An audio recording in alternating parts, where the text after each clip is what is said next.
So ayan guys, ganito pagka nagpapatuyo kami ng vinyl house na ginagamit namin dito sa mga onion seedling namin. Ayan. Patutuyuin muna bago namin itiklop. So ayan, sinabit namin dito sa taas para mabilis matuyo.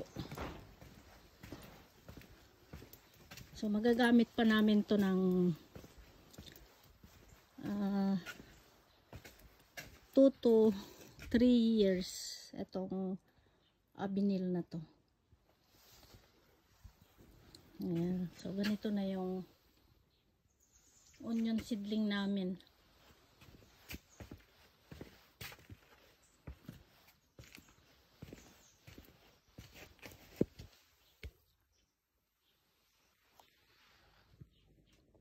So ayan. Meron kaming 10 greenhouse na ititiklop. So ito yung mga ginagamit naming tunnel.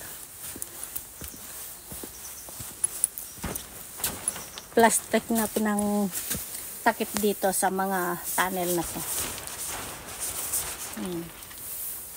So kailangan na namin tanggalin para sanay na tong mga onion seedling namin na masanay na sa lamig bago namin i-transplant sa bukid. So ayan. Ito din sa kabila. Ayan.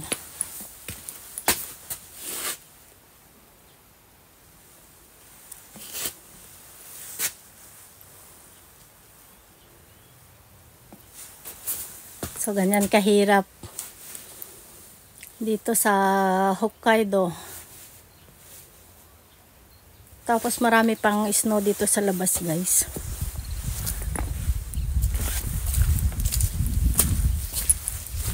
Ayan. Tapos yung mga ibang bukid namin may mga snow pa. Hello guys. So ayan, magtitiklop na kami ng vinyl ng greenhouse. Itong mga ginagamit namin pang tunnel. So ayan, pinapatuyo muna namin bago namin itiklop para magamit pa namin next year. Akala ko may sayawan mamayang gabi. Kasalalang adakasaran guys, oh. Hindi magkaskasar ni Harin. Huri kasi lang kumadamara na ni oh. Ay, so nagbimerenda po kami.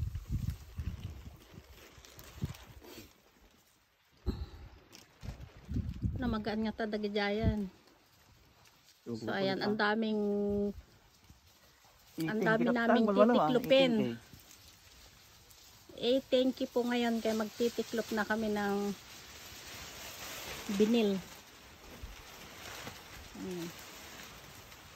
Ano magan ato yan. Sunod-sunod tayo magtiklopan na. Urayan na nga matiklop ato ni ate kasi bugan na. So ayan. Mahirap magtiklop.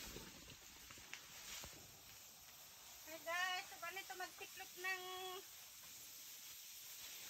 vinyl.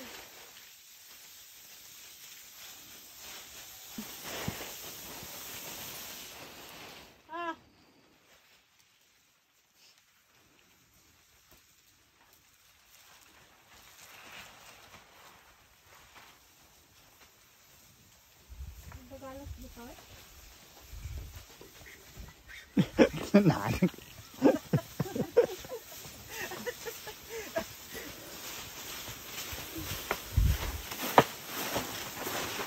Dating ko penti benal. So yan, ganyan po magtiklop ng vinyl. So yan, kailangan na namin itiklop para